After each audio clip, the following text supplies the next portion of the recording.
संत रामपाल जी महाराज एक ऐसे महान संत जिन्होंने अपनी सतभक्ति, तत्व ज्ञान, करुणा और सेवा के बल पर समाज में नई मिसाल कायम की है। संत रामपाल जी महाराज की अगुवाई में उनके सभी सतलोक आश्रमों से समाज कल्याण के अद्भुत कार्यों ने समाज को सुनहरे भविष्य की एक नई उम्मीद दिखाई है। संत रामपाल जी महाराज से नाम दीक्षा लेने के बाद लाखों लोगों की लाइलाज बीमारियां जैसे कैंसर, एड्स आदि ठीक हुई। संत जी के ज्ञान से प्रेरित होकर उनके अनुयायियों ने लाखों यूनिट रक्तदान किया। संत जी ने लाखों बहन बेटियों का दहेज मुक्त विवाह करवाया।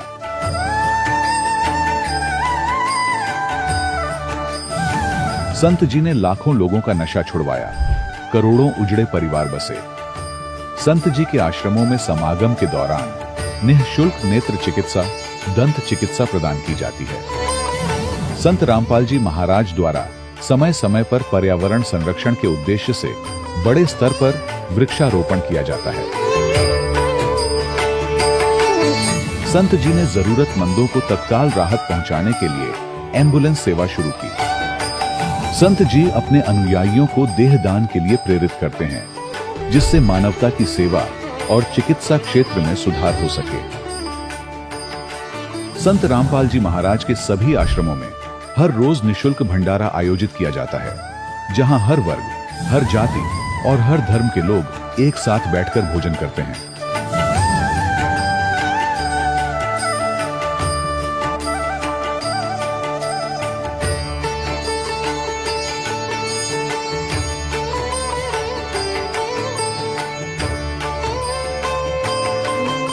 संत रामपाल जी महाराज की अन्नपूर्णा मुहिम ने गरीब और बेसहारा लोगों के जीवन में एक नई ऊर्जा और उम्मीद को जन्म दिया है।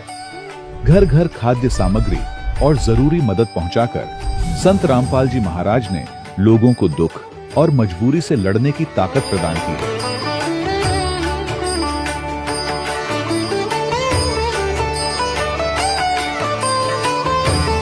संत रामपाल जी महाराज द्वारा गरीब लोगों के लिए घर बनवाने का अद्भुत कार्य एक ऐसी मिसाल कायम कर रहा है जो सदियों सदियों संत जी की उदारता और दया भावना के तौर पर जाना जाएगा।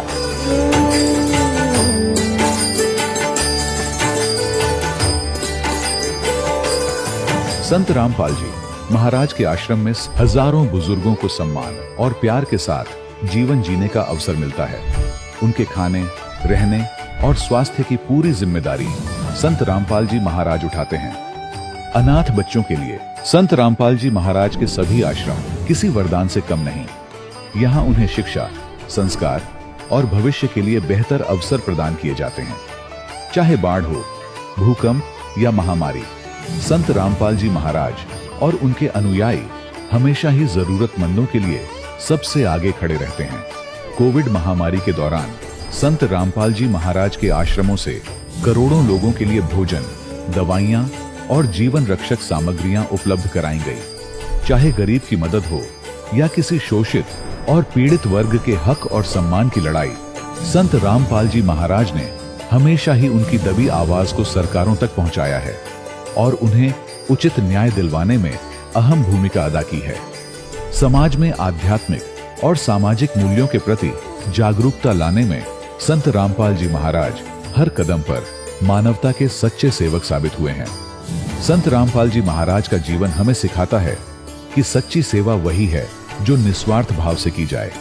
आइए हम भी इस महान सेवा के कार्य में इस महान संत से जुड़ें और संत रामपाल जी महाराज से नाम दीक्षा लेकर अपने जीवन को धन्य बनाएं।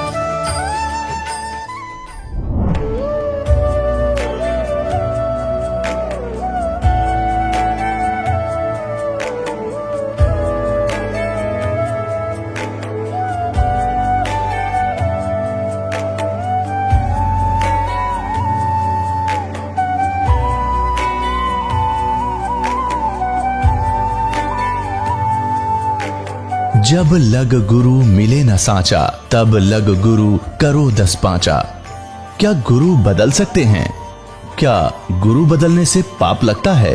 अध्यात्म के इस मैदान में आखिर सही गुरु कौन है? गीता जी में वर्णित तत्वदर्शी संत कौन है?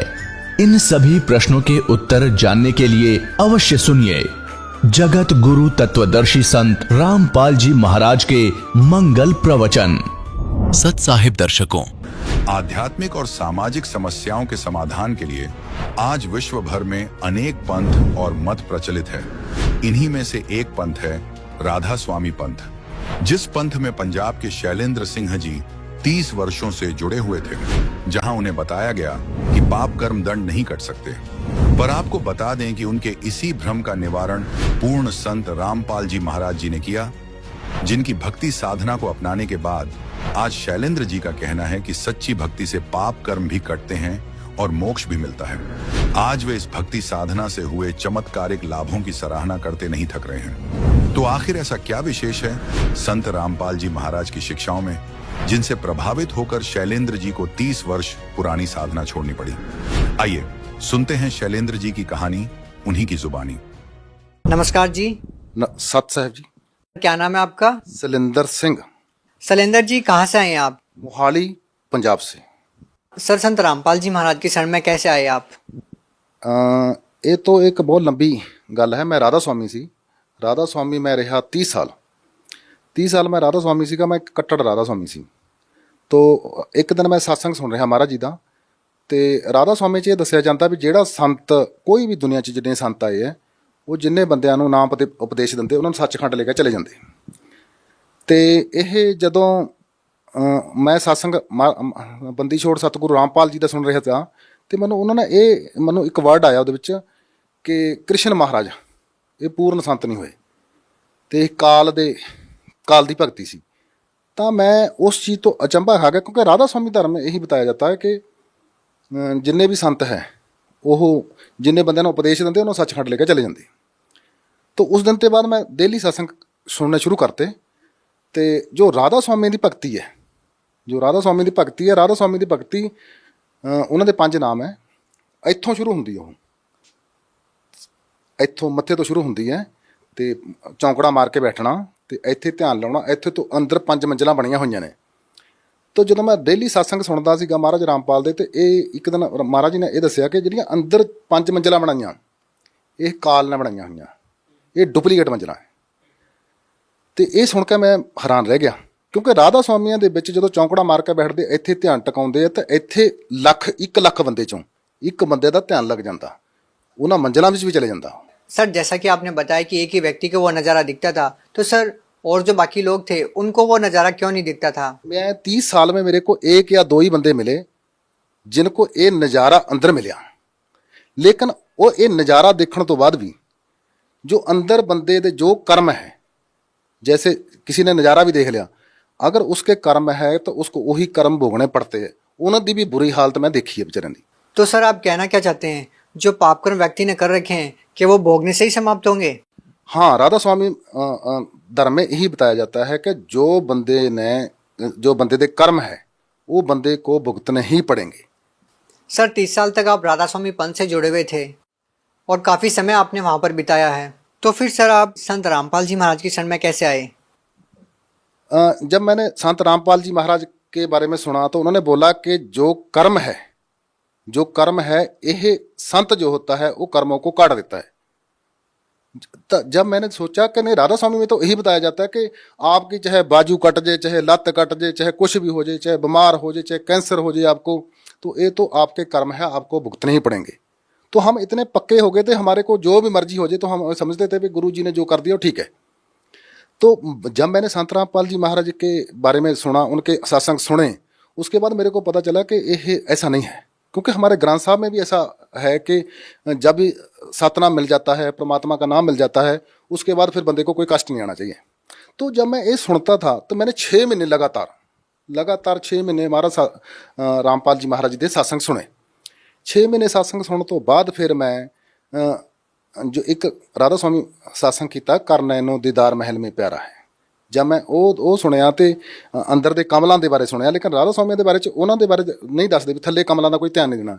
6 ਮਹੀਨੇ ਸੰਤ रामपाल जी महाराज बंदी छोड़ ਦਾ ਜਦੋਂ मैं सत्संग सुना, उसके बाद मैं नाम लेने के लिए हसार गया। सर, संत रामपाल जी महाराज जी व राधा स्वामी पंथ के अंदर आप बहुत बड़ा अंतर बता रहे हैं। आपको इस तरह से बताया गया था कि व्यक्ति को पाप कर्म तो भोगने ही होते हैं, और संत रामपाल जी महाराज ने बताया कि परमात्मा साधक के पाप कर्म भी काट देता है और भक्ति करने के लिए उसकी आयु भी बढ़ा सकता है। तो सर, इन सारी चीज़ों को देखने के बावजूद भी लाखों लोग वहाँ से जुड़े हुए हैं, तो सर क्या उनको कोई लाभ ही नहीं हो रहे?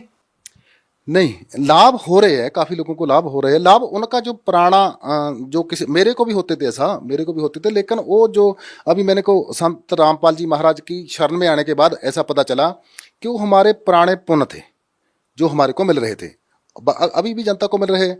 लेकिन जब भी लेकिन राधा स्वामी धर्म में यही बताया जाता है कि जो आपके कर्म है वो तो आपको भुगतने ही पड़ेंगे अगर किसी के ऊपर कष्ट आ जाता। तो सर, ये बात तो संत रामपाल जी महाराज के अनुयायियों पर भी लागू होती है, ये तो वो लोग भी बोल सकते हैं। ऐसा ऐसा ऐसा नहीं है। जैसे मैं अभी संत रामपाल जी महाराज की बात करता हूँ, जैसे मैंने नाम लिया है, पहले मैं एक कट्टर राधा स्वामी था, मेरे को ऐसा लगता था कि नहीं, जो कर्म है वो भोगना ही पड़ता है। मेरे को 3 या 4 साल ही हुए अभी नामदान ले हुए, मेरे साथ इतने इतने इतने अचंभे हो गए। सर, आपको क्या लाभ मिले संत रामपाल जी महाराज से नाम दीक्षा लेने के बाद? मेरे को संत रामपाल जी महाराज के जाने के बाद इतने लाभ हुए कि मैं इधर गणाने शुरू कर दूं, शायद उतना नहीं टाइम होगा आप उतना कर सकेंगे। मेरी जेब में अगर पहले 1000 रुपया रहता था, अभी मेरी जेब में 1 लाख रुपया रहता। मैं किसी काम के बारे में सोचता हूँ, अगर मैंने सोच लिया और मेरा दूसरे दिन काम हो जाता, पैसा कहाँ से आता मेरे को नहीं पता चलता है। तो पहले ऐसा राधा स्वामी धर्म में मेरे साथ ऐसा नहीं था। तो ऐसा है कि बाकी जो मैं भगती के बारे च दसा थानू, भगती है अभी जैसे मैंने व्यास से नाम लिया था, जो व्यास से नाम लिया था वो किसी वेद से, किसी ग्रंथ साहब से, किसी गीता से मेल नहीं था खाता। अभी जो मैंने रामपाल जी महाराज से नाम दिया, संत रामपाल जी महाराज बंदी छोड़ से नाम लिया, वो नाम लेने के बाद मेरे को वेद के बारे में, गीता के बारे में, ग्रंथ साहब के बारे में पूरा ज्ञान हो गया। आप ग्रंथ साहब के बारे में, ग्रंथ साहब में भी ऐसा लिखा है, हाँ ऐसा, ये लाभ की बात बताता हूँ मैं आपको। जैसे मेरे को नहीं तो पता गीता क्या होती है, मैंने गीता का अभी जब सत्संग सुनता मेरे को गीता पूरी याद होगी। गीता दे 16वें अध्याय दे 23 नंबर श्लोक में लिखा है, जो शास्त्र विधि त्याग के, जो शास्त्रों में लिखा है उससे हटकर पूजा करता उसको कोई लाभ नहीं होता। जो शास्त्रों के अनुकूल भक्ति करता है उसको सारे लाभ होते हैं। तो इसलिए ग्रंथ साहब में भी ऐसा लिखा हुआ वे पूजा करे सब लोक संतो मन मुख थाए ना पाई। जो मन के पीछे लगकर पूजा करते हैं वो उन्होंने कोई लाभ नहीं होता है। सर, आपको संत रामपाल जी महाराज से नाम दीक्षा लेने के बाद और क्या क्या लाभ मिले? मैं सिख समाज ਦੇ ਵਿੱਚ सिख समाज ਨੂੰ ਬਿਲੋਂਗ ਕਰਦਾ। सिख समाज ग्रंथ साहब ਦੇ ਵਿੱਚ ਪਹਿਲਾਂ ਲਿਖਿਆ ਕਿ 5 ਮੰਤਰ ਦਾ ਭੇਦ ਦਊਗਾ, बार-बार पंच परवान, पंच प्रधान, पंचे पावे दरगे मान, 5 का बहुत जिक्र आता है ग्रंथ साहब के बीच में। उसके बाद आता 2 अक्षर का भेद बतावे सोई गुरु पूरा कहावे। उसके बाद आता 1 अक्षर जो गुरमुख जापे ताकि निर्मल सोई। और ये गीता में है ओम तत् सत, ये 3 मंत्रों का जो भेद बताएगा वही पूरा सतगुरु है। तो यह जो पूरे मंत्र है सतगुरु रामपाल जी महाराज दे रहे। मेरे को लगा कि यह पूरा सच्चा ज्ञान है, मैंने इसकी तरफ लग गया और जब से मैं लगा हूँ मेरा पूरा ठाठ है। मैं एक बार मैं तरीक पे जा रहा था तो मेरे साथ मेरी बेटी, मेरा दामाद, मेरा ब्रदर और मैं एक गाड़ी में 6 बंदे बैठे थे। मैं किसी विवेक हाई स्कूल चंडीगढ़ में है उसके बीच में ट्रांसपोर्ट मैनेजर लगा हुआ, तो किसी ड्राइवर ने मेरी गाड़ी के साथ शरारत कर दी। उसने मेरी गाड़ी के पखे की तार और अर्थ की तार काट दी। तो मेरे को नहीं था पता उसकी तार काट दी। मैं उधर चले गया। जब मैं हिसार चले गया, जब मैं हिसार चंडीगढ़ से 150-200 किलोमीटर है, तो जब किसी भी गाड़ी का पक्षी की तार काट देते हैं तो गाड़ी 10 किलोमीटर के आगे नहीं चलती। और मेरे को नहीं था पता कि तार काटी है। हिसार चले गए। हिसार के आने के बाद जब हिसार से मुड़े तो मेरी गाड़ी ने इंडिकेटर दे दिया कि गाड़ी गर्म होगी।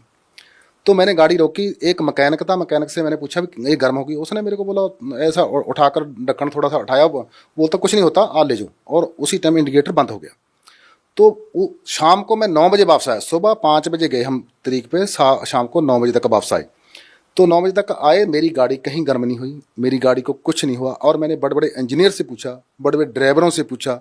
जब मैं दूसरे दिन स्कूल में आकर किसी ड्राइवर से ये शेयर की बात कि मेरी गाड़ी के बीच में थोड़ा इंडिकेटर दिखा देता उसने, तो उसने बताया कि यार ऐसा नहीं दिखा सकती, चलो देखते हैं। जब उसने देखा तो देखा कि पक्खे की तार काटी हुई और अर्थ की तार काटी हुई। तो वो बोलता गाड़ी चल ही नहीं सकती। पूरा स्कूल इस चीज़ से हैरान था भी गाड़ी चल ही नहीं सकती। तो आप देख लो बक्सी 300 350 किलोमीटर गाड़ी चलकर आई, और मैंने उसी टाइम मैकेनिक को बुलाकर उस तारों को जोड़िया।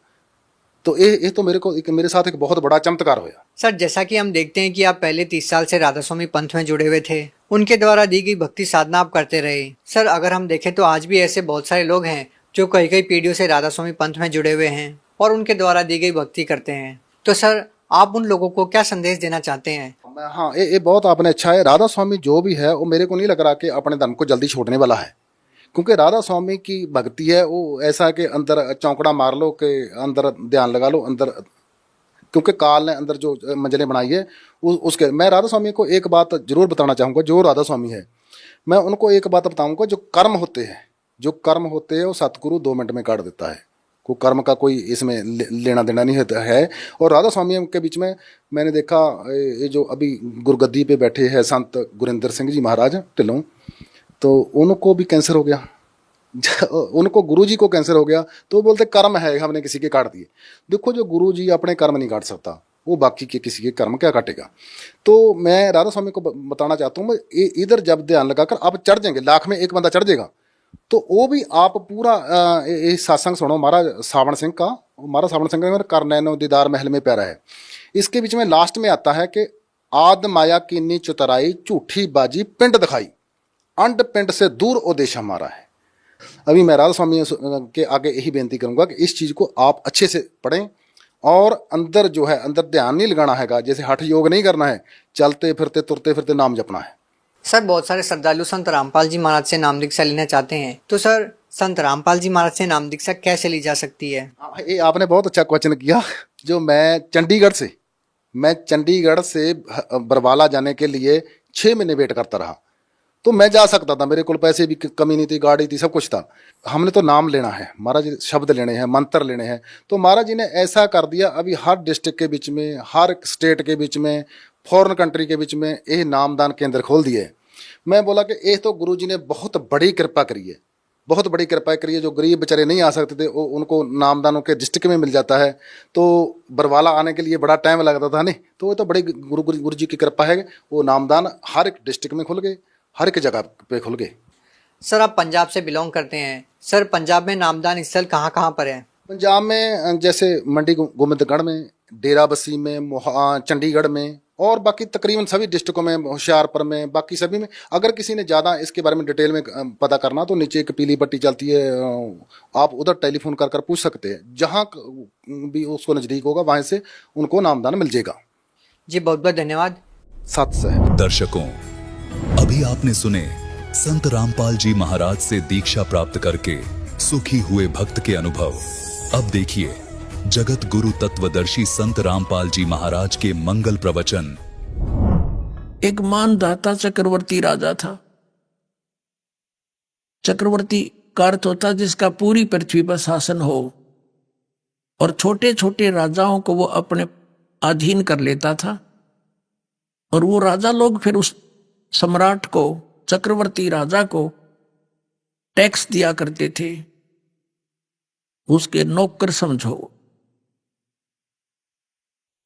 और वो राजा क्या करता था, 1 वर्ष में या 2 वर्ष में, 3 वर्ष में एक अश्वमेध यज्ञ किया करता था। एक घोड़ा छोड़ देता था, अपना पर्सनल हॉर्स, अपना निजी घोड़ा, और उसके गले में ये बांध दिया जाता था कि ये मानधाता चक्रवर्ती राजा का घोड़ा है, उस पर कोई सवार नहीं बैठता था। उसके गले में एक पंपलेट लिख कर टांग दिया जाता था। अन्य सैनिक उसके साथ साथ जाते थे। उस पर लिखा हुआ था कि मानधाता चक्रवर्ती राजा का ये घोड़ा है, राजा के पास इतनी सेना है 72 करोड़। वैसे अक्सौणी लिखा है, अब अक्सौणी की डिटेल बताने लगे बहुत समय लग जाएगा एक अक्सौणी का। तो 72 अक्सौणी सेना थी, 72 करोड़ समझ लो, सीधी सी बात। और जिस राजा ने यानी छोटे राजा को, नरेश को, राजा चक्रवर्ती राजा की पराधीनता स्वीकार ना हो, वो घोड़े को पकड़ ले और युद्ध के लिए तैयार हो जाए। तो वो घोड़ा पूरी पृथ्वी पर घुमाया जहां जहां उनका शासन था। पूरी पृथ्वी पर शासन था, जहां भी वो गए किसी ने घोड़ा पकड़ा नहीं। तो घोड़ा जब जा रहा था, वो भी ऋषि की झोंपड़ी के पास से गए थे और वापस आए जब 6 महीने में, तो तब भी वापस आ रहे थे उसी के पास से। तब राजा उस ऋषि चुनक ने पूछा कि सैनिकों, इस घोड़े पर क्यों नहीं बैठा, कोई सवार क्यों नहीं है? सैनिकों ने बताया कि ऐसे ऐसे राजा मानदाता चक्रवर्ती का ये घोड़ा है, इस पर कोई बैठ नहीं सकता और हम इस उद्देश्य से गए थे। सारी कहानी बताई। अब ऋषि ने सोची कि राजा को अभिमान हो गया, इसकी बुद्धि ठिकाने करनी चाहिए। अब देखो, काल का जाल समझो पुण्यात्माओं। ये काल पहले तो इनको एटम बम बनाता है, साधना करवा करवा के, गलत शास्त्र विरुद्ध। कंप्लीट ज्ञान इनको हुआ नहीं, साथ में हठ योग किया, ओम नाम का जाप किया, ये एटम बम बन गए, सिद्धि के बम, सिद्धि होगी इनके मुख में। और रिमोट काल के हाथ में, वहां से रिमोट दबा दिया। इसके मन युग काल है और इसका कंट्रोलर ये ब्रह्म है, मन का। तो चुनक ऋषि ने सोचा कि भाई अभिमान हो गया राजा को, इसकी सेटिंग करते हैं।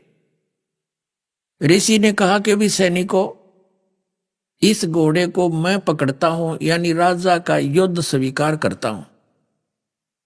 सैनिक नगेरा कंगले कंगाल, तेरा दाने खाने को नहीं, और युद्ध करेगा तू मानधाता चक्रवर्ती राजा के साथ। तेरी क्यों साथ बोल दे रही है, क्यों तेरी सहमत आ रही है? अपना रट ले राम, कर ले जो तेरा काम है, मत मरे बेआई। तो ऋषि ने कहा भाई बांध लिया मैंने, यो घोड़ा बांध दो मेरे वृक्ष के, और न सोच लो मेरी ऐसे ही मौत होगी, पर इसकी अकल ठिकाने करूंगा। अब सैनिकों ने बांध दिया घोड़ा। वो तो चाहे थे कोई शर हुआ हमारा, हम गढ़ा 1 मिनट में। राजा के पास गए और उसको संदेशा दिया कि जी आपका घोड़ा एक चुनक नाम के ऋषि ने बांध लिया। राजन, आज एक व्यक्ति ने आपकी बेइज्जती की है, कल दूसरा शीश उठाएगा। ये सैनिक राजनीति बताते हैं मंत्री लोग, इसको अभी बुराई को कहते हैं प्रारंभ में नष्ट कर देना चाहिए। राजा ने कहा कर दो काम उसका। तो 4 टुकड़ी बना ली 72 अक्षौणी सेना की, 18-18 करोड़ की समझ लो, 18-18 अक्षौणी की। उधर से उस ऋषि ने अपने जीवन के जो डले डोए थे, साधना करी थी, हठ योग किया था, तप किया था, उसकी बना ली 4 पूतली, 4 एटम बम, परमाणु बम। वचन से, वचन जैसा कोई शक्तिशाली परमाणु नहीं है। तो ऋषि ने एक पूतली छोड़ दी, एक परमाणु छोड़ दिया। उधर से राजा ने एक 18 करोड़ की सेना की टुकड़ी भेज दी। तो उस पुतली ने, उस परमाणु बम ने, ऋषि के वचन से छूटे हुए परमाणु बम, सिद्धि के बम ने 18 करोड़ सेना को कत्लेआम कर दिया, मार दी। राजा ने दूसरी टुकड़ी भेज दी, ऋषि ने दूसरी पुतली छोड़ दी, यानी 72 करोड़ सेना का नाश कर दिया सैनिकों का। किसने? उस एक काल के पुजारी ने, ब्रह्म के साधक ने। इसके विषय में परमात्मा कबीर जी ने कहा है, 72 अक्षौणी खा गया वो चुनक ऋषि सुवर एक, ये दे धारे जोरा फिर ये सभी काल के बेखे। परमात्मा कहते तुम इनको ऋषि समझते थे, ये तो चलती फिरती मौत थी। मौत, जोरा माने मौत। ये सभी काल के भेख, यानी काल के पुजारी, ब्रह्म के पुजारी। क्या कहा, कितनी मार्मिक बात कही है परमेश्वर कबीर जी ने, यानी उन्हीं से प्राप्त ज्ञान आदरणीय गरीबदास साहिब जी की वाणी से है ये। 72 अक्षौणी खा गया, ओए खा गया यू चुनक ऋषिश्वर एक। ऋषिश्वर यानी ऋषि ईश और ऋषिश्वर यानी ऋषियों में सर्वश्रेष्ठ ऋषि के ये लक्षण है इस काल के पुजारी के। 72 करोड़ सेना खा गया, बता के सिर में दर्द था इसके। राजा अपना काम करते हैं वो करो, साधक का संत ऋषि का अपना काम है उसने अपना करना चाहिए।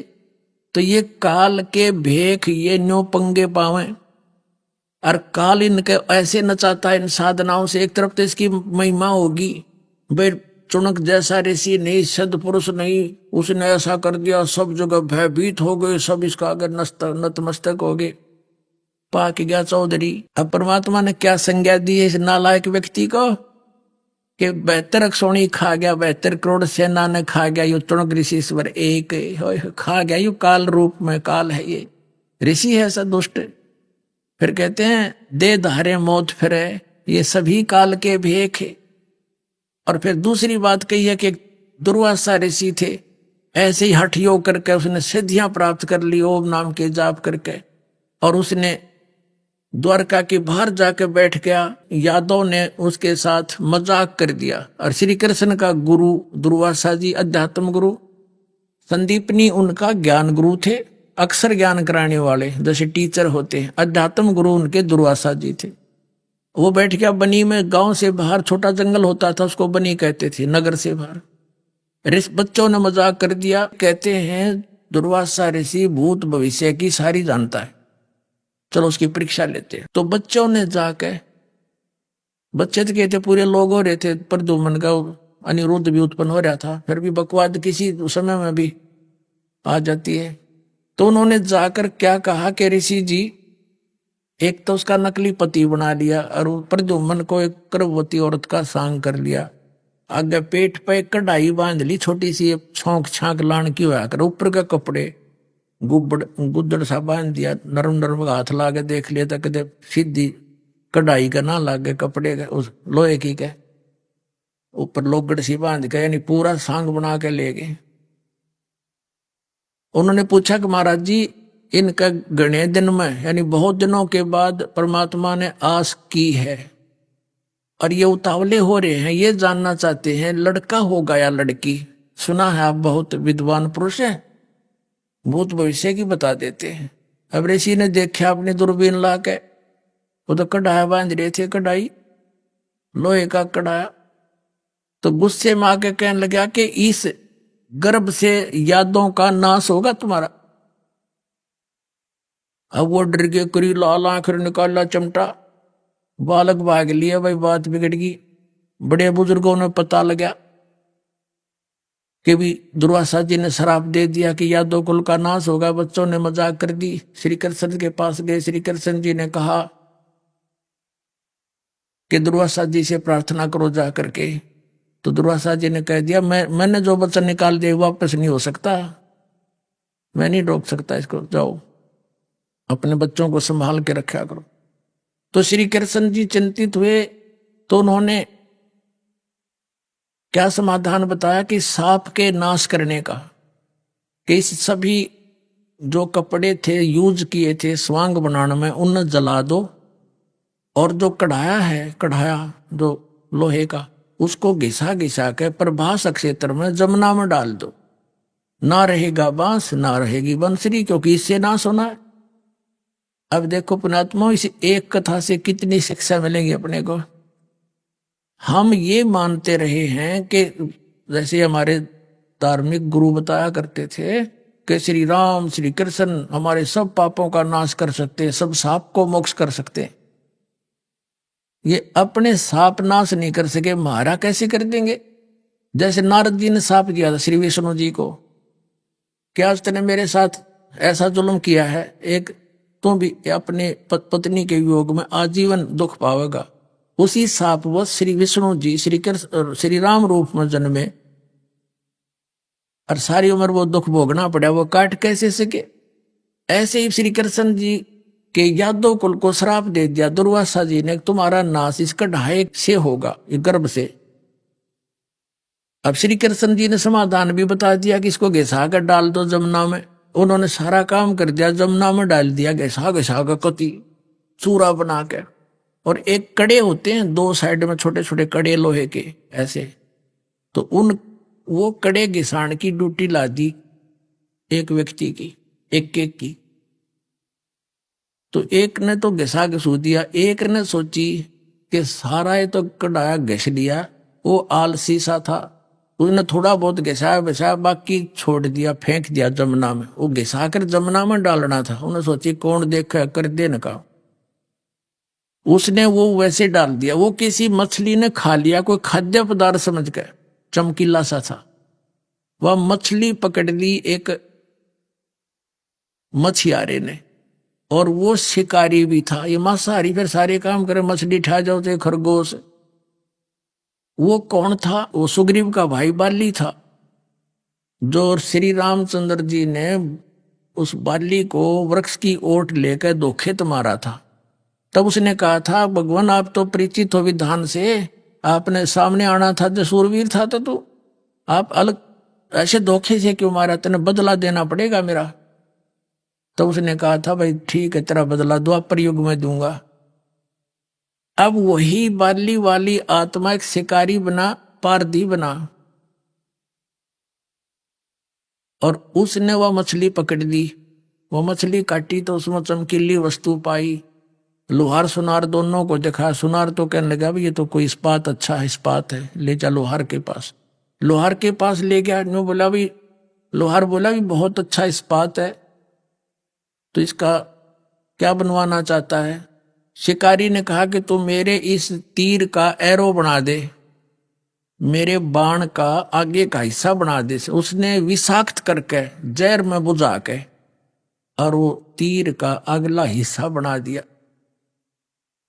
अब उधर से दुर्वासा जी ने श्राप दे दिया कि कल यादव कुल का नाश होगा, और उधर से श्री कृष्ण जी ने समाधान बता दिया, इसने घिसा घिसूगा खत्म कर दो, कपड़ों को जला दो, ना रहेगा बांस ना बजेगी बांसुरी, यानी श्राप मुक्त।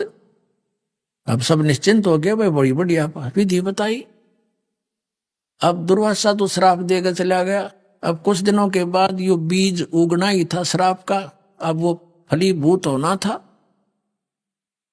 नगरी में आपस में झगड़े, जवान हत्याएं, अपने आप मृत्यु होने लगी।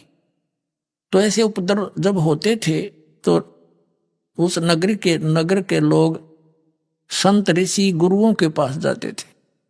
श्री कृष्ण जी यादव कुल का गुरु थे और पांडवों के भी गुरु थे। अब श्री कृष्ण के पास फिर गया, सारे मौजिज व्यक्ति इकट्ठे हो गए कि हे भगवान, नगरी में पता नहीं कौन सा पाप उदय हो गया, कोई किसी की बात सुनने को तैयार नहीं, शर्म लाज रही नहीं, जरा सी बात होती है कट लट्ठम लट्ठा हो मार डालते हैं, हत्याएं होने लगी, ये क्या कारण है? तब श्री कृष्ण जी ने बताया कि दुर्वासा का श्राप भाई फलीभूत होने जा रहा है। अब सब भयभूत हो गए कि भगवान फिर अब क्या होगा, इसका कोई समाधान बताओ। गुरुओं से ही पूछते तो श्री कृष्ण जी ने कहा कि जमुना नदी में प्रभास क्षेत्र में जाओ और वहां स्नान करो, सारे नर यादव यानी बच्चे से लेकर बूढ़े तक जाकर स्नान कर लो, तुम्हारा साप कट जाएगा, श्राप मुक्त हो जाओगे तुम। अब इस डर के मारे सभी यादव 56 करोड़ थे उसमें 56 करोड़ की जनसंख्या थी यादवों की द्वारका के अंदर। तो उन्होंने सब अपने नवजात लड़कों को भी साथ ले गए, कहीं इन पर श्राप ना रह जा, और वहां पहुंच गए प्रभास क्षेत्र में, जमुना के किनारे। उधर से क्या देखो, अध्यात्म मार्ग में पुण्यात्माओं हम ये सोचें ऐसा नहीं वैसा नहीं, तो ये हमारी बालक बुद्धि होगी, इसमें कुछ भी हो सकता है। और इन नास्तिक लोगों ने भगवान से दूर कर दिया, ऐसा नहीं हो सकता, ऐसा नहीं हो सकता, तो अध्यात्म मार्ग वो समझ नहीं सकता वो व्यक्ति। उधर से क्या हुआ कि वो जो कण लोहे के घिसा घिसा कर कढ़ाई के डाले थे पानी में, उस किनारे पर पड़ गए और वो एक घास उग गया पठेरे जैसा, सरकंडे जैसा, और इतने तीखे पत्ते, जैसे आपने कुसा देखी हो, हमारा तो खूब अनुभव है, दास का जन्म एक किसान परिवार में हुआ, तो वह इतनी तेज पत्ती होती, पतली पतली पत्ती होती है, उंगली का जरा सी लपेटा लग जा रहे से काट दे, वो आधी काट देती उंगली को, इतनी तेज पत्ते होते, घास होता है बिल्कुल। और वो उससे भी तेज पत्तों का घास उग गया। अब पहले तो वो स्नान करके आवे सारे, पहले जमुना में नहावे फिर बाहर निकल के आवे। आती उनकी दुश्मनी हो ही रही थी एक दूसरे से, और उसे तू क्या बोला था मुझे उस दिन, तू क्या बोला था, ऐसे गुट्टम गुट्टा। फिर वो घास निकाल ले और वो मारे एक दूसरे के। वो तलवार का काम करने लग गया, गर्दन लाते ही गर्दन कट जा, टुकड़े टुकड़े हो गए। 56 करोड़ यादव कटका मर गए। वहां पर गए थे सांप नाश कराने, हो गया यादों का नाश। श्री कृष्ण के उस समाधान से, श्री कृष्ण जी के द्वारा बताए गए उस विधान सांप नाश की विधि के जमुना में स्नान कर लो, तुम्हारा पाप कट जाएगा। पाप तो कटा नहीं, यादव जरूर कट गए। अपने आत्माओं ये ज्ञान समझना पड़ेगा। हमने जिनको हम भगवान मान रहे थे वो अपने कुल को नहीं बचा सके, आपकी रक्षा कैसे कर देंगे? वो सांपनाश नहीं कर सकते क्योंकि सुप्रीम पावर नहीं थे, वो कंप्लीट गॉड नहीं थे। और कंप्लीट गॉड यानी पूर्ण परमात्मा कबीर देव है, कबीर साहब है। ये हमारे सारे शराब भी नाश करेगा, सांप भी नाश करेगा, और प्रारब्ध के अंदर आए हुए पाप भी नाश करेगा।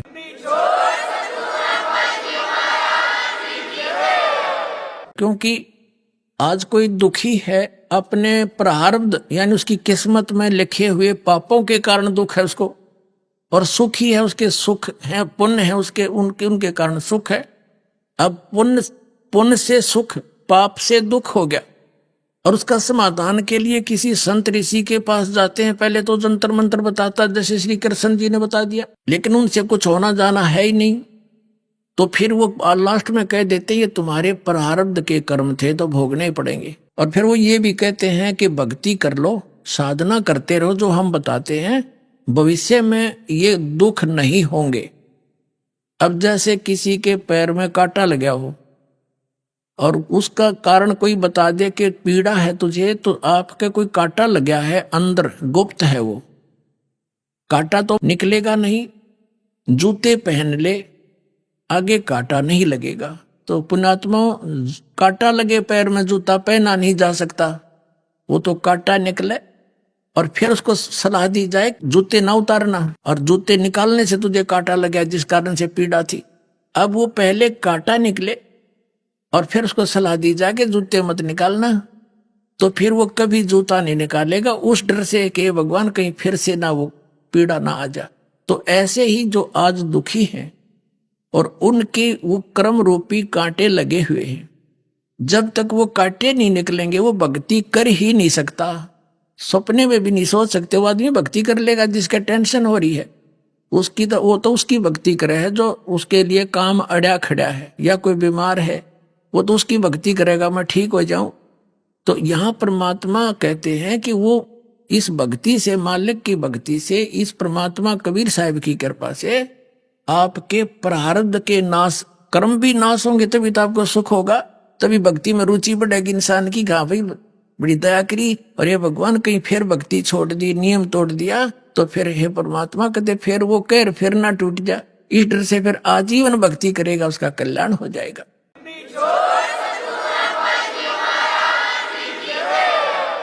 अब वो सारे के सारे यादव मर गए, कटके आपस में लड़ लड़ के कत्लेआम हो गया। 56 करोड़ यादव वहां रुद्र की कीच माचगी यानी गारा बन गई, उनके इतना खून बह गया। अब कृष्ण जी निकले, फिर वहां से चले अपने घर से। विष्णु पुराण में लिखा है कि जो शेष बचे हुए थे यादव, जो मरे नहीं, क्योंकि लास्ट में कुछ तो बचेंगे जो उन और मार दिए, तो कुछ बचे हुए थे अभी मरे नहीं थे, कंप्लीट नाश नहीं हुआ था। कहते हैं श्री कृष्ण ने वो पठेरा पाट दिया, सरकंडे उनके मूसल बन गए, मूसल वो उठाकर शेष बचे हुए यादों को उसने खुद मारा अपने हाथ से, और फिर वो जा लेटा एक वृक्ष के नीचे। अपने आत्मा विचार करो, वो वृक्ष के नीचे जा लेटा, उसके पैर, उनके पैर में एक पद्म था, चमकीली वस्तु थी, नेचुरल कुदरती, क्योंकि ऊपर देवताओं के सभी के शरीर में जैसे तिल होते हैं ना ऐसे होते हैं, उसके पैर में था। और वो शिकारी जिसने उस कढ़ाई के बचे हुए कड़े का तीर बनवाया था, एरो बनवाया था विषाक्त। वो सारा दिन का भटक रहा था, शाम आफ्टरनून हो गया था, बाद दोपहर, कोई शिकार मिला नहीं। उसने वृक्ष की झुरमट ऐसी नीचे को टहनियां लटकी हुई थी, उसमें श्री कृष्ण विश्राम कर रहे थे, पैर पे पैर रख कर लेट कैसे, तलवार सामने दिखाई देता। तो शिकारी ने सोचा कोई मर्ग बैठा है, उसकी आंख चमक रही है, अगर इधर से जाऊंगा यू भागना जा, सारा दिन हो गए शिकार मिला नहीं। उन पत्तों के अंदर से तीर ठोक दिया विषाक्त, तो श्री कृष्ण के पैर में जा लग गया, जहर से बुझावा। श्री कृष्ण जी कर रहे चिल्लाए, मर गया मर गया। तो उस व्यक्ति ने, शिकारी ने सोचा भाई कोई व्यक्ति का लाग गया तो बात बिगड़ गई। सामने आकर देखा तो मुकुटधारी राजा श्री कृष्ण लेटे हुए हैं, तड़फ रहे हैं। तब उसने कहा भगवान मेरे से धोखा हो गया, मैंने जानबूझ कर नहीं मारा। राजन, श्री कृष्ण जी ने कहा कि तेरा मेरा ये पिछला कोई लेन देन था, पिछला अकाउंट था, वो क्लियर कर दिया मैंने, कोई बात नहीं, तेरा कोई दोष नहीं। तब उस शिकारी ने पूछा जी कौन सा दोस्त, कौन सा लेन देन था, अकाउंट था? कि जब मैं रामचंद्र था और तू बाली था सुग्रीव का भाई, तो मैंने तुझे ऐसे धोखे से मारा था, आज तूने मुझे मारकर अपना बदला ले लिया भाई। अपने आत्माओं हम इन कथाओं ने रोज सुना करते, कदे बुद्धि में नहीं आई। फिर ये भगवान की से जब आप उथल पुथल हो रहे, ये खुद भी औरों को अपने पाप को ही भोग रहे हैं, तो दूसरों को क्या राहत देंगे? इस प्रकार उस पूरे यादव कुल का नाश हो गया। किस कारण से? एक दुर्वासा जी के श्राप से। और दुर्वासा जी कौन थे? ये काल के पुजारी, जिसके विषय में परमात्मा ने कहा दुर्वासा को पेता और समझने आई नीचे, 56 करोड़िया दो कटे ये मची रुद्र की कीचे। कितनी प्यारी परमात्मा ने परिभाषा बताई नकलियों की कि तुम इन्हें मैं ऋषि कहो। कहते दुर्वासा कोपे, यानी दुर्वासा एक छोटे से मजाक ने, बालका ने मजाक कर भी दिया, इतना बेहुदा श्राप दिया करें, कितना नाश हो गया। 56 करोड़ या दो मर गए कट के, और रुधिर की कीच होगी, यानी 11 मार्च की 56 करोड़ आदमी। एक आदमी को कुत्ता मेरा दिखे सड़क के साथ, उसका खून कितना बह जाता है।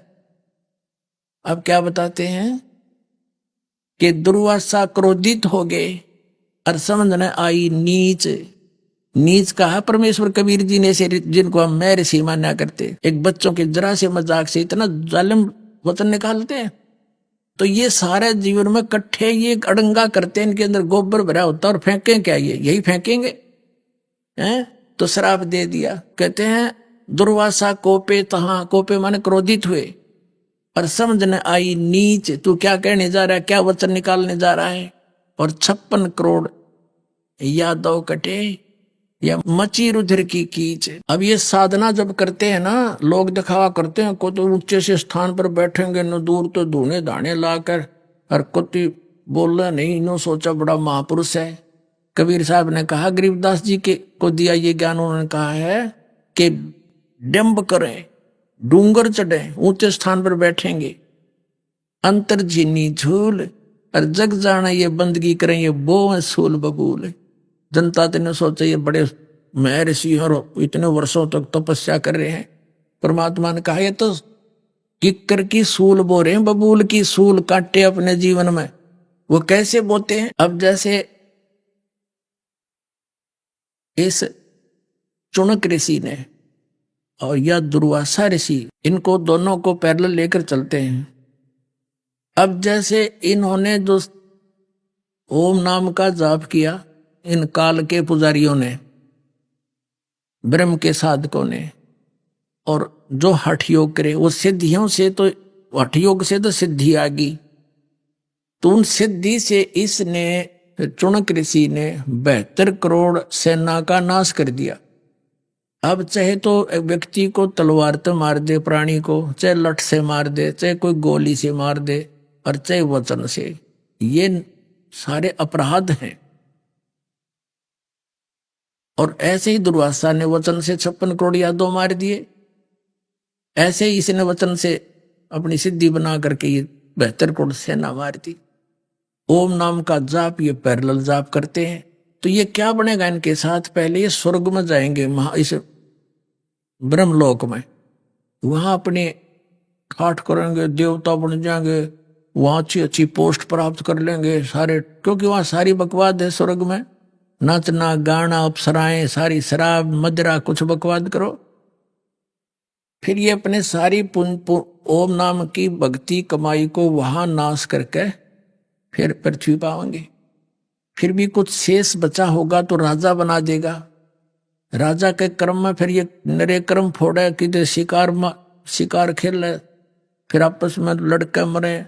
अभिमान राजा में होता है, ना जाने किसी जीव को जनता जनों को मरवा देते थे, 20-20 30-30 खड़े इकट्ठे करके, तो सारे क्रम बिगाड़ेगा। फिर क्या बनेगा? जब इसकी बैटरी कति डिस्चार्ज हो जाएगी, फिर ये कुत्ता बनेंगे ये, इनका खाज लगेगी, सिर में कीड़े पड़ेंगे, और जो जीव इन वचन से मारे थे वो अपना बदला लेंगे, इनके सिर ने खाया करेंगे, इनके मगज में कीड़े पड़ेंगे। तो ये परमात्मा ने बताया है गीता अध्याय नंबर 7 के श्लोक नंबर 18 में। गीता ज्ञानदाता इसलिए कहता है कि ये ज्ञानी आत्मा है तो उद्धार, पर ये मेरे वाली अनुत्तम यानी कति निकृष्ट घटिया साधना में ही लीन रहे। अब जो दास आज कंसेप्ट क्लियर करना चाहता था वो तो ईव स्टार्ट करूंगा, इससे पहले तो यह भूमिका बनी है उस कंसेप्ट तक पहुंचने की। अब देखिएगा श्रीमद् भगवत गीता अध्याय नंबर आपको दिखाते हैं 7 का श्लोक नंबर 18 और 19।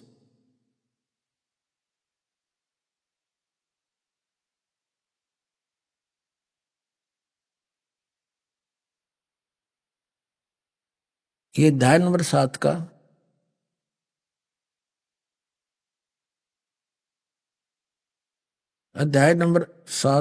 हम श्लोक नंबर 18 लेंगे बस।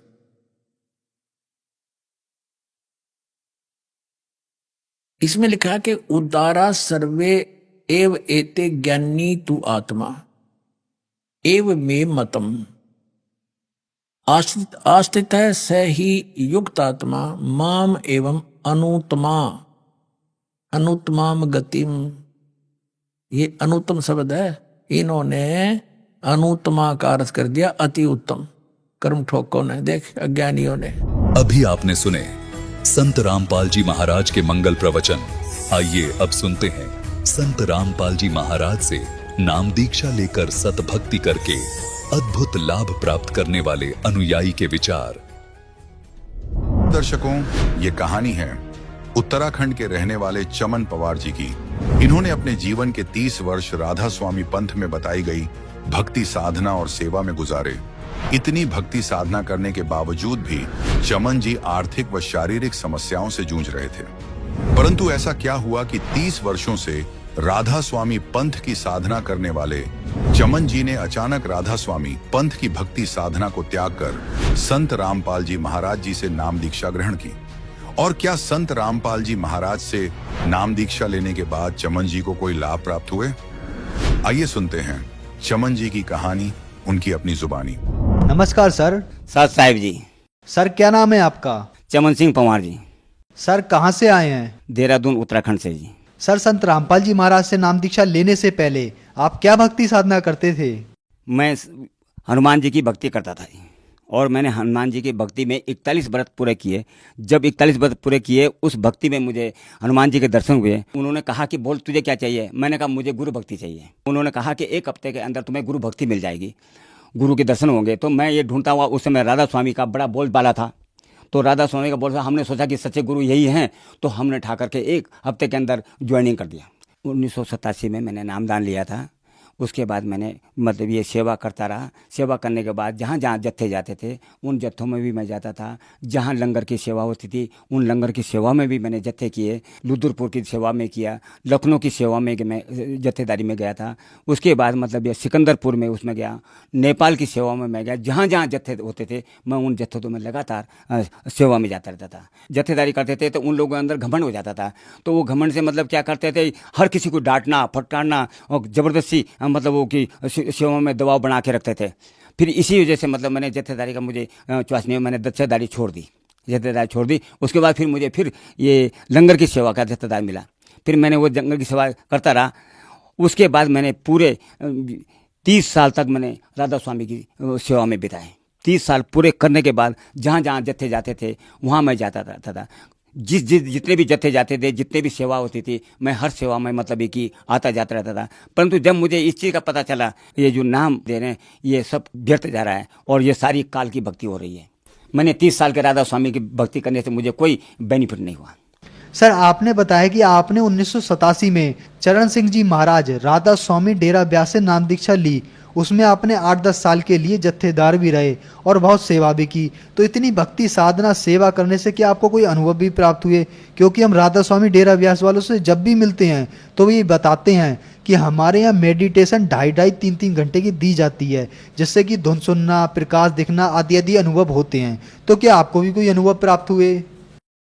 हाँ जी, सबसे पहले तो ये है कि 2.5 घंटे का वो मतलब कि साधना बताते हैं। 2.5 घंटे की साधना का करने के बाद हमने भी 2.5 घंटा साधना करके उन्होंने कहा कि 9वें द्वार से तिल से परमात्मा की प्राप्ति होती है। तो मैं 9वां मंजिल तक पास कर चुका था।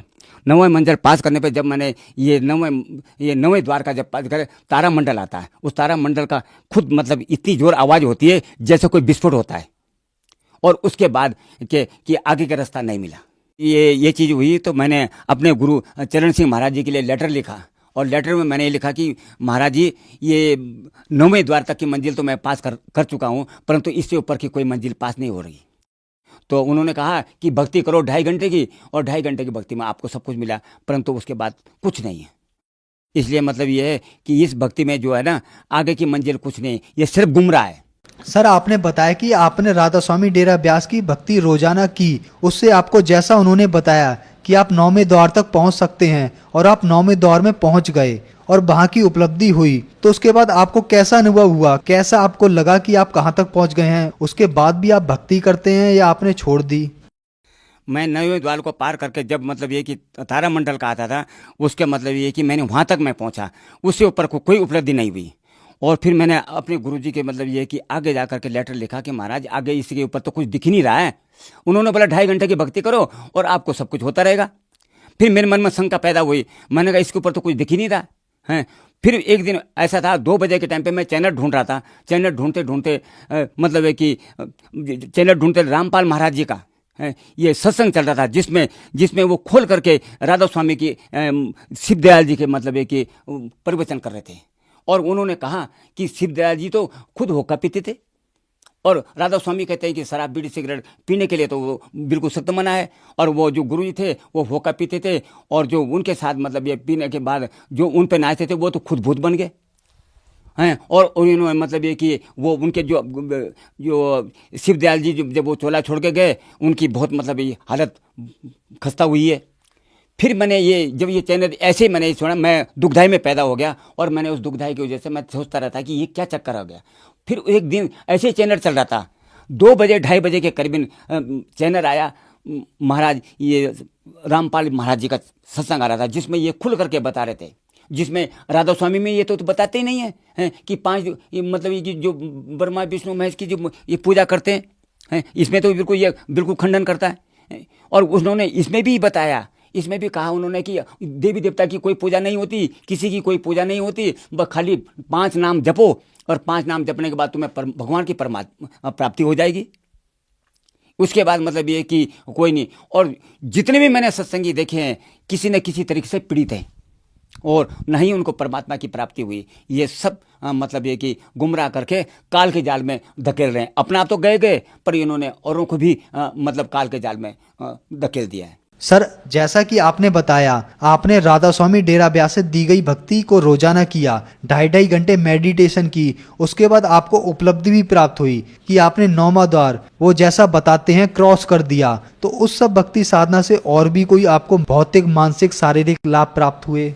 नहीं सर, कोई लाभ नहीं हुआ, इसमें कोई लाभ नहीं हुआ। मैं इतने साल भक्ति करने के बाद भी मुझे उससे कोई लाभ नहीं हुआ, बल्कि और परेशानियां नजर आ रही थी। परेशानी ये थी, कोई भी काम काज जो भी मतलब किसी होता था, हानियां होती रहती थी, कोई परेशानियां किसी चीज़ में उपलब्धि नहीं हुई। जो भी मतलब कोई कारोबार ही होता था, मतलब ये कि इसमें कोई भी किसी तरह से मतलब ये कि मुझे लाभ नहीं हुआ। जिसके कि मतलब कि भक्ति करने से आदमी को लाभ होता है या कुछ भी नहीं तो गुरु भक्ति से कुछ फायदा मिलता, उससे भी कोई फायदा नहीं हुआ। 2.5 घंटे के करने के बाद क्या होता था कि घुटनों में दर्द हो जाता था, कमर में दर्द हो जाता था, परेशानी, उससे कोई लाभ तो होता नहीं था। पहले सबसे पहले तो बैठने से क्या होता है कि घुटनों का दर्द हो जाता था, कमर में दर्द हो जाता था। उन दर्दों से मतलब परेशानियां ज़्यादा होती थी और परेशानी इतनी होती थी कि उठने जुटने में भी परेशानियां होती थी और इतना करने के बावजूद भी मुझे उससे कोई लाभ नहीं हुआ। संत रामपाल जी महाराज की जानकारी आपको कहाँ से मिली? एक दिन में टीवी चैनल देख रहा था, चैनल को घुमाते 2:30 बजे के टाइम की बात है, तो रामपाल महाराज जी का चैनल चल रहा था। तो जो मैंने देखा तो चैनल रोक करके फिर मैंने पीछे बैक करा, बैक करने के बाद देखा तो ये महाराज जी चरण, ये मतलब ये कि रामपाल महाराज जी का ये आ रहा था, जिसमें ये बता रहे थे कि राधा स्वामी की टाइम से वो बहुत मतलब ये कि खोल करके बातें बता रहे थे। तो मैंने देखा कि ये हमारे गुरु की तो बुराई कर रहे हैं। मैं तो चरण सिंह महाराज जी मेरे गुरु हैं और मैंने 1987 में मैंने नाम लिया और जिनको ये कह रहे हैं कि इनके बढ़ करके कोई मतलब गुरु नहीं है, तो ये कहते हैं कि मतलब ये कि उनके तो गुरु जी होकर पीते थे, उनके तो पीछे कोई गुरु ही नहीं है। मैंने लेटर लिख करके कहा उनको कि जो उनके साथी थे, मैंने उनको बोला भी हमारे गुरु जी जो तुम चरण सिंह महाराज जी को बताते हैं और इनके गुरु बताते हैं, ये तो मतलब खुद अधूरे गुरु हैं, इनके पास तो भक्ति है ही नहीं। तो जब मैंने फिर एक किताब ली ज्ञान गंगा में मतलब खुल करके गए मतलब उसमें दिखाया गया कि पूरे ब्रह्मांड की रचा हुआ, पूरी सृष्टि का मतलब रचाया बता करके खोल करके विधि विधान से बताया गया। जब मैंने वो किताब पढ़ी, मैंने सोचा कि मैंने तो 30 साल बेकार कर दिए। 30 साल तक मैंने राधा स्वामी भक्ति करी तो मेरा तो ये सब कुछ बेकार कर दिया है। फिर जाकर के मैंने जब 1 महीने तक मैंने ये चैनल देखा और मैंने ये पढ़ा, 11/8/2017 में मैंने रामपाल महाराज जी की शरण में जाकर के नाम दीक्षा ली है। सर, आप राधा स्वामी पंथ से 30 साल से जुड़े रहे और उसके बाद 2017 में संत रामपाल जी महाराज की शरण में आए। राधा स्वामी पंथ जिसकी पूरे भारत में तथा विदेशों में भी तूती बोलती है, इतने बड़े पंथ को छोड़कर आप संत रामपाल जी महाराज की शरण में आए, तो आपको ऐसा नहीं लगा कि आप कहीं गलती कर रहे हैं? नहीं सर, मैं कोई गलती नहीं कर रहा।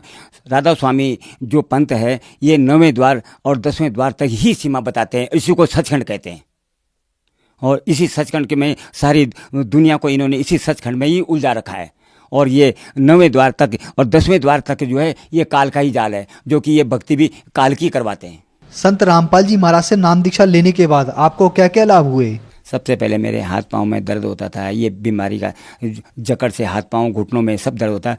अब जब से मैंने ये रामपाल महाराज जी से नाम दीक्षा ली तब से मैं स्वस्थ और सही सलामत ठीक हो गया। मेरे घर का कलेश होता था, लड़कों का, बच्चों का, बहुत परेशानियां रहती थी। ये सब जब से मैंने रामपाल महाराज जी से नाम दीक्षा ली तब से बच्चों का भी आपस में तालमेल सही हो गया, घर गृहस्थी का भी सही हो गया और कारोबार में बड़ी अड़चन आती थी, लोग बड़े परेशान होते थे। मतलब इस बात से उनसे भी मुझे बेनिफिट हुआ। सर, संत रामपाल जी महाराज से नाम दीक्षा लेने के बाद आपको बहुत सारे लाभ प्राप्त हुए। आप भक्त समाज को क्या संदेश देना चाहते हैं?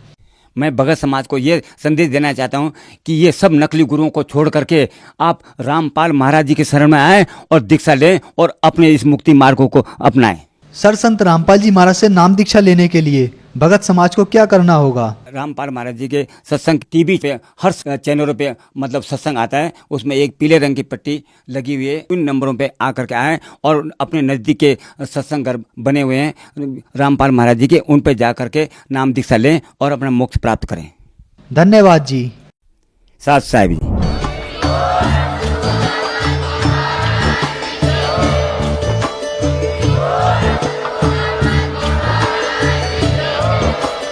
आप सुन रहे थे जगत गुरु तत्वदर्शी संत रामपाल जी महाराज जी के मंगल प्रवचन। अधिक जानकारी के लिए विजिट कीजिए हमारी वेबसाइट www.jagatgururampalji.org। संत रामपाल जी महाराज जी के शुभ आशीर्वाद से पूरे विश्व भर में 500 से भी ज्यादा नाम दीक्षा केंद्र हैं, जिन पर संत रामपाल जी महाराज जी द्वारा ऑनलाइन निःशुल्क नाम दीक्षा दी जा रही है। अपने नजदीकी नाम दीक्षा केंद्र का पता करने के लिए संपर्क करें 8222880541।